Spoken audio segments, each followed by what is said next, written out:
BJP ప్రభుత్వంపై MP Mallu Ravi ఆగ్రహం వ్యక్తం చేశారు. దేశంలో దళితులకు రక్షణ లేకుండా పోతోందని ఆయన విమర్శించారు. దళితులు ఉన్నత స్థానంలో ఉండడం బీజేపీ జీర్ణించుకోలేకపోతోందంటున్నారు. అత్యున్నత స్థానంలో ఉన్న ఐపీఎస్, ఐఏఎస్ అధికారులకు రక్షణ లేకుండా పోయిందన్నారు. సీజేఐ గవాయిపై బోట్లతో దాడి చేయడం అమానుషం అన్నారు. మోడీ ప్రభుత్వంలో కులం, మతాల్లో చిచ్చులు రేపుతున్నారని మండిపడ్డారు.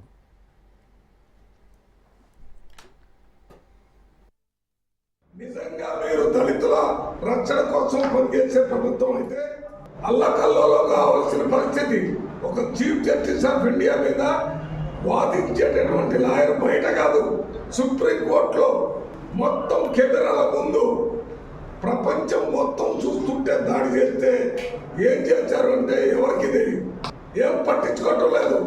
సూసైడ్ నోట్ 3 పేజీలు రాసి సంతకం పెట్టి ఆత్మహత్య చేసుకున్న పోలీస్ ఆఫీసర్ మీద కూడా ఏం పట్టించుకుంటున్నారు. అత్యున్నత స్థానంలో ఉన్నటువంటి దళితుల పరిస్థితి ఎట్లుంటే ఈ దేశంలో ఉన్నటువంటి దళితులు ప్రాణం గుప్పెట్లో బతికేటటువంటి పరిస్థితి ఈ బీజేపీ ప్రభుత్వంలో వచ్చిందని చెప్పడం ముఖ్య ఉద్దేశము. అక్కడ ముఖ్యమంత్రి, ఇక్కడ ప్రధానమంత్రి, ఐపీఎస్ ఆఫీసర్ కాబట్టి ప్రధానమంత్రి, అతను హర్యానాలో పనిచేస్తాడు కాబట్టి ముఖ్యమంత్రి, అందరూ బయటకు వచ్చి దీన్ని ముక్త ఖండంతో మీరు ఖండించి వారి మీద యాక్షన్ ఎందుకు తీసుకోలేదు?